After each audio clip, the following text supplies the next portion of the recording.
Márcio Melo, seja bem-vindo ao canal MT Artigos de Segurança. Neste canal, trataremos sempre assuntos relacionados a armas de fogo, apresentação de alguns modelos de arma de fogo e com relação à legislação específica para o tema, tá bom? No dia de hoje, nós trataremos sobre a Lei 10.826, o famigerado Estatuto do Desarmamento, né? Nos temas correlacionados ali aos artigos 6º e o artigo 10º da lei, né? Com relação ao porte de armas de fogo, né? O que é a diferença do porte de arma de fogo com a previsão legal do artigo 6º e a previsão legal do artigo 10º da lei, né? No artigo 6º da lei, né, são aquelas categorias que já possuem, por sua natureza, ali, por exercício da atividade profissional de risco, já previsto, o legislador de 2003 já estabeleceu que aquelas categorias têm direito natural ao porte de arma de fogo pela condição delas, né? Então eu vou relacionar quem são essas categorias, né? Também vou fazer algum comentário específico sobre algumas categorias, né? E também sobre a previsão também do porte do artigo 10º da lei, que é o porte pela Polícia Federal, né? Qual a diferença do porte do artigo 6º e a diferença do porte do artigo 10º, né? Então, na Lei 10.826 de 2003, a disposição sobre o registro, posse e comercialização de arma de fogo, munição, sobre registro nacional do Sistema Nacional de Armas e sobre definição de crimes e providências que o próprio legislador estabeleceu lá em 2003, né? Então vamos começar primeiramente, né, sobre o artigo 6º da lei, né? Do porte de arma de fogo é proibido em todo o território nacional. Uma vez que o legislador trouxe isso, ele trouxe da seguinte maneira: é uma norma geral proibitiva a todas as pessoas, né? Salvo para os casos previstos em legislação própria para. Quando a legislação ela trata da seguinte redação, ela coloca aqui do caput do artigo 6º, tá? De todas as pessoas que estão relacionadas ao artigo 6º, salvo para os casos previstos. Então a exceção à proibição que se refere à redação da lei é os casos que o próprio legislador já estabeleceu. Então, se nós pegarmos aqui e relacionarmos todas as pessoas do inciso 1º, os integrantes das Forças Armadas, esses integrantes das Forças Armadas, que integram a Força Armada a partir do soldado que integrou ali, passou o seu período básico e foi nomeado como soldado, saiu a nomeação como soldado, né? Ainda que seja o seu primeiro ano obrigatório, ele já é exceção à proibição, ele já tem porte. O porte não estou falando com relação à lei e não com relação à aplicação, como é que funciona isso nas instituições. Eu estou falando com relação à aplicação da lei. Pode ser que algumas pessoas não concordem, mas eu estou falando com o que o legislador estabeleceu, né? Quem integra a Forças Armadas tem direito. Isso aqui são as pessoas que o ato vinculado já está vinculado ao cargo da pessoa, né? Quem integra a Força Armada, não interessa o cargo, pode ser de almirante ou de general a um soldado de primeiro ano, passado pronto ali o seu período básico, né? O integrante dos órgãos previstos nos incisos 1, 2, 3, 4 e 5 do caput, do 4.4 da Constituição. Esses aqui já são aqueles que as pessoas já sabem, né? Quem estuda para concurso. Então, pegar todas as polícias, inclusive a Polícia Civil, Polícia Federal, Ferroviária Federal, que inclusive está extinta, né? Todas aquelas polícias que estão previstas no 4.4 da Constituição, inclusive Força Nacional de Segurança Pública, né? E agora, por meio de PEC, a Polícia Penal, esses aqui têm direito natural, isso aqui é fato. Quem integra a qualquer instituição policial previsto nesse inciso, a previsão legal está clara e estabelecida, né? Com relação aos guardas municipais aqui previstos no inciso 3º da lei, a previsão legal, o porte dos guardas municipais, não foi feito nenhuma ressalva com relação, e estou falando com relação ao inciso que dá direito ao porte a eles, expressamente na lei, que caberia ele ter, por exemplo, um curso de formação, uma reciclagem para isso. Aqui é porte, eu estou falando com relação à norma geral proibitiva para porte e o que é exceção para porte. O guarda municipal ele tem direito ao porte igual ao porte do policial, igual ao porte de todas as profissões previstas aqui nesses incisos, tá? Então, e eu vou relacionar também uma outra situação, que quem integra a instituição, né, o porte não é da instituição, o porte é de quem integra a instituição. ele só pode ser retirado do profissional por 3 motivos. Exoneração do cargo, que daí sairia da condicionante da lei, né? Ou, obviamente, por incapacidade técnica e psicológica, que há previsão legal. Fora dessas condicionantes, jamais a instituição pode retirar o porte do militar ou do profissional, que seja policial federal, porque o porte não é da instituição. A instituição não porta armas. Quem porta arma é o integrante. Inclusive, estou falando com relação à letra da lei, né? Pode não concordar com a lei, então mude a lei. Mas o que está previsto na lei é de maneira expressa e não tem a mínima margem de interpretação. Ainda que a instituição possa ter o poder administrativo sobre o crivo, então poderia excluir, mediante um processo administrativo, né, afastar, mas jamais retirar o porte. O porte ele é uma prerrogativa inalienável, exclusiva ali até o final do seu cargo. Então, mesmo que o profissional esteja respondendo um PAD, ele só pode perder ali se ele estiver respondendo um processo criminal, e aí seria, obviamente, as condicionantes previstas no artigo 4º, inciso 1º da lei, e aí realmente haveria uma ruptura expressa da condicionante principal, ou uma capacidade técnica e psicológica, que seria prevista também no inciso 4º e inciso 3º da lei. Fora dessas condicionantes, da instituição retirar antecipadamente o porte do policial, né? Ele pode retirar a cautela do policial, a cautela da arma, né? O Estado pode a qualquer tempo, mas jamais o porte. Se ele tem arma particular, a autorização de portá-la independente, ela segue até o final da sua permanência naquele órgão, né? Ainda que ele esteja respondendo por processo administrativo. Se estiver respondendo por processo criminal, obviamente, aí há previsão legal com base em ato normativo, né? Por crime doloso, obviamente, aí ele perde a condicionante prevista no artigo 4º, inciso 1º da lei, que é a idoneidade. Aí, nesse caso, realmente, ele perderia a condicionante principal ali, que é a idoneidade, né? Com relação também, vou relacionar aqui com relação aos agentes aqui no inciso 5º, tá? Os agentes operacionais da ABIN, né? Que é a Agência Brasileira de Inteligência, né? Então o Brasil tem órgãos de inteligência, né? Que atuam aí em segredo, né? Em consonante com as instituições de segurança pública, para combater os crimes transfronteiriços e crimes contra a ordem pública, né? Contra a ordem nacional, né? O Departamento de Gabinete de Segurança da Presidência da República, eu vou falar agora sobre, veja bem, se o porte de arma de fogo é uma autorização expressa para arma de porte, jamais, eu estou falando com relação à condicionante desse inciso, a segurança da segurança pública é a exceção. As instituições podem portar arma longa, mas jamais para fazer segurança de presidente pode ter arma longa. Eu estou falando do texto que tem previsão legal. Igual o GSI tem, Gabinete de Segurança Institucional tem aquelas valizes lá e eles têm armas longas, né, dentro das valizes. Obviamente, nessa condição, não podem portar arma longa. Isso estou falando, se portam à luz da lei. Ninguém vai prender, obviamente, a segurança presidencial. Mas eu estou fazendo um comentário à luz da legislação. Algumas pessoas podem não concordar, outras até refutar alguns argumentos, mas eu estou questionando que há previsão legal. O porte é uma autorização expressa para arma de porte, e não para arma portátil, por isso que não se aplica arma longa, salvo para entidades policiais, que são exceção daí. As polícias já têm essa autorização prevista na lei, né, até para cumprir aí através do seu competente concurso, as suas funções institucionais, né?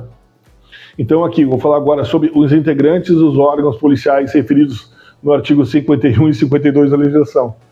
O artigo 51 e 52 da legislação trata sobre Polícia Legislativa e Senado Federal.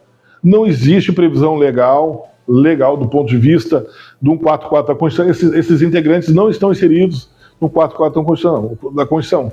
Então, logo, eles não possuem o condão de polícia. Então, é simplesmente um título que é dado a eles. Meramente um título. Eles não são policiais. Eles são somente seguranças do Senado Federal e da Câmara Federal. Né? Então, estou falando com relação à luz da lei, eles não estão inseridos ali como instituições policiais, né? Ainda que tenham o seu porte para armas curtas, né? E longas também, então portam armas longas, né? Sem, obviamente, armas longas sem o seu devido autorização, porque segurança, ainda que eles prestem serviço de segurança, eles devem prestar segurança com armas de porte, não armas portáteis, né? Armas portáteis, já há uma legislação específica para isso aí, que está previsto na segurança privada, né? Então aqui, com relação ao inciso 7º, o integrante do quadro efetivo de guarda prisional. O que é um guarda prisional? Tá? O legislador, uma vez que colocou a seguinte redação, é todo aquele que faz segurança em presídios, tá? Ainda que esteja na função de segurança. Ainda que seja um segurança privado, ele está realizando uma guarda perimetral no local, ele se entende como guarda prisional.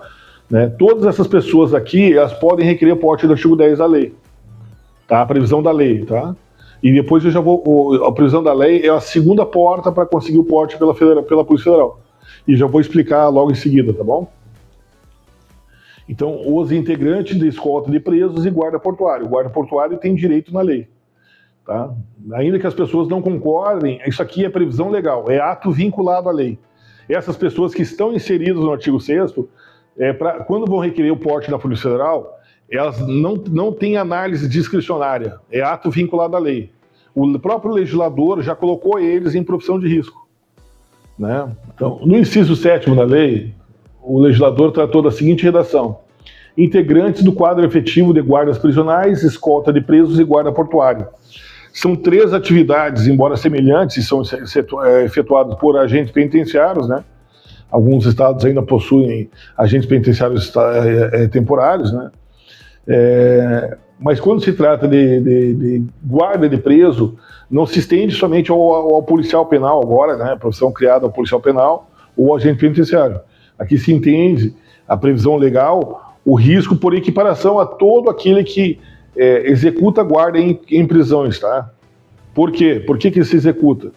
Porque o preso que está lá, né, ele não distingue o vigilante que está na muralha ou que está na portaria ou o policial penal que está fazendo a escolta dele. Então, nessa condição legal, se ele for sofrer um ataque, o risco presumido à sua vida já está caracterizada de maneira expressa na lei. Todas aquelas pessoas que estão inseridas no artigo 6º da lei são exceção à proibição. Sendo assim, o próprio legislador já colocou de maneira expressa que elas têm risco presumido à sua categoria, à sua vida. Então, nesse caso, é somente preencher o seu pedido administrativo na Polícia Federal, né, para concessão de porte federal com a previsão do artigo 10. Né? Porque lá está de maneira objetiva as condicionantes ali que as pessoas precisam ter, né? Que é por exercício da sua atividade profissional de risco ou sua ameaça à integridade física. São 2 condicionantes. Se quem tem as 2 condicionantes sofre risco por atividade profissional e tem ameaça expressa, já está com porte na mão. Né? Também vou falar sobre o inciso 9º, né, para integrante de entidade de desporto legalmente constituídas, né, cujas atividades esportivas demandem o uso de arma de fogo, tá? Vírgula, na forma do regulamento. Aqui está o porte dos atiradores, observando que houver legislação ambiental. Tá? Ainda que coloque, observando a legislação ambiental, esse porte para os CACs, os atiradores esportivos, pessoal. Tá? O porte do atirador esportivo, a previsão está no inciso 9º da lei. Sendo assim, veja bem, no caput do artigo 6º, a exceção à proibição são os casos que o próprio legislador estabeleceu. Pessoal, agora o ponto mais polêmico, né? Para os integrantes de entidades de desporto legalmente constituídas, cujas atividades esportivas demandem o uso de arma de fogo, né? Vírgula na fórmula do regulamento. Então, o legislador colocou da seguinte maneira: tá? Para os integrantes de clube de tiro, né, que realizem atividade de clube de tiro, né, seria esse ato regulado por decreto, tá? Observando o coberto de legislação ambiental. Veja bem, o porte do atirador, pessoal, jamais poderia ter sido regulado por decreto. A limitação dele, o porte municiado dele, né? Porque não tem previsão legal. Se a questão de portar arma de fogo, portar uma arma de porte para sua segurança, né? Ou segurança do seu acervo, enfim, ainda que o Exército regulamentasse isso por meio de portarias, né? Que é previsto também no artigo 24, que prevê isso aí, uma competência exclusiva ao Exército, jamais poderia ser limitado o porte desmuniciado. Por quê? Porque os casos de portar arma de fogo, nenhum caso o legislador ou a instituição lá ia dar a arma desmuniciada para um policial militar, para um policial civil executar suas atividades. Né? Tão logo, de maneira irresponsável, né? Colocaram ali, né, o porte desmuniciado das armas dos atiradores para que eles deslocassem para os seus locais de clube, né? Em treinamento, em participação em competições ou caça, né? Enfim, nenhuma instituição ali de segurança pública paga armamento desmuniciado para os seus integrantes. Até porque, quando se trata da previsão legal desse caput, pessoal, lembre-se que é exceção à proibição.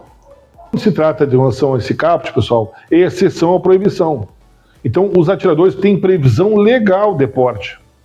Então, não é facultativo, não é um decreto, que é um ato infralegal, que vai dar o porte. Não, vou te dar o porte. Não possui a atribuição de lhe dar o porte, uma vez que a previsão legal já está estabelecida. O que poderia ser limitada seria somente a questão territorial do porte. O porte vai ser limitado somente no estado ou no município onde você desenvolve sua atividade, somente nessas condicionantes, por ato infralegal, que seria ali a prisão legal ali com relação aos atos normativos, né? Mas jamais poderia ter sido retirado o porte municiado, porque ninguém porta as armas de municiado para suas atividades, né? Então, infelizmente, né, esse é um decreto ilegal, né? Infelizmente, é um decreto que eu não vou fazer demais comentários aqui para não ter problema, né? Com relação à limitação do canal, né?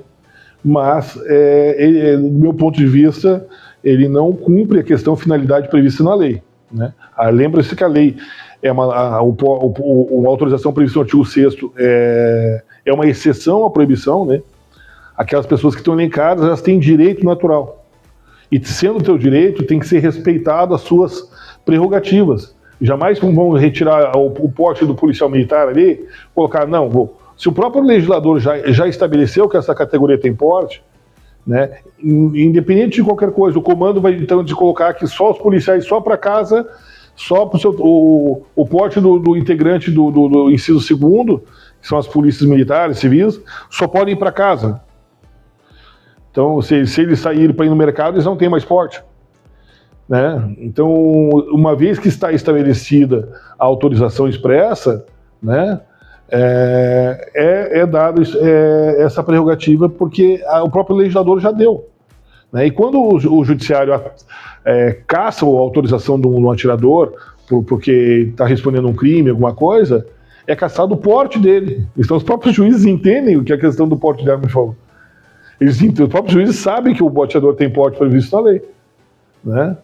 Não, coloca lá, suspendo qualquer porte de arma em nome de favor do favorecido, ele já coloca porque o próprio judiciário entende a questão do ponto de vista legal. Né? E entende exatamente o que eu estou falando aqui. Né? Eu vou comentar sobre outras carreiras agora, tá bom? Com relação aos integrantes do inciso 10º, né? Integrantes da carreira da Receita Federal né, auditores do trabalho, auditores fiscal do trabalho, tá? Cargos auditores fiscal e analista tributário. Esses aqui são pessoas que possuem cargo vinculado a uma entidade de fiscalização. Nesse caso, não somente as pessoas os integrantes da carreira da Receita Federal do Brasil, tá? Até aqui está estabelecidos, integrantes da Receita Federal do Brasil, tá? E a Auditoria Fiscal do Trabalho, aqui é fiscalização federal, né? Também ainda, né? E cargos de auditor fiscal e analista tributário. Esses cargos podem ser até municipais, tá? Quem possui esse cargo, porque existe auditor fiscal e analista tributário das esferas estaduais e municipais também. Esses cargos também possuem direito ao porte de arma de fogo estabelecido na lei, tá? Com relação ao inciso 11 da lei, tá? Os tribunais do Poder Judiciário, descritos no artigo 92 da Constituição, né? Aqui está falando da LOMAN, tá? Todos os integrantes aqui com relação ali que integram o corpo, os juízes aí, né? Os juízes, por meio da Lei Orgânica da Magistratura, eles possuem porte independente de autorização, né? A mesma coisa, a mera funcional do juiz já coloca ele com porte. A mesma coisa que o integrante com o policial, a mera funcional dele já coloca ele como detentor de porte. Eu salvo lembrar que a instituição não possui o livre poder administrativo de crime de porte. Uma vez que o integrante integra o órgão, ele só perderia o porte, né, em 3 condicionantes: por exoneração do cargo, por estar respondendo um inquérito ou processo no âmbito de crime, e aí violaria ali tranquilamente o preceito básico ali da idoneidade, e também de capacidade técnica ou psicológica, se ele estiver incapaz por um período, né, de executar as atividades dele ali, psicologicamente, obviamente ele perderia a atividade, perderia seu porte, né? Fora dessas condicionantes que o legislador estabeleceu, jamais poderia ser retirado do porte dele por um ato administrativo. Então, mudou a chefia do órgão que não gosta daquele militar ou daquele policial e vão retirar o porte dele. Jamais poderia ocorrer, né? Uma vez porque quem estabeleceu isso foi o próprio legislador, né? Então ele só perderia se perdesse a condição de policial, e aí seria um preceito básico ali, fundamental para que houvesse o porte.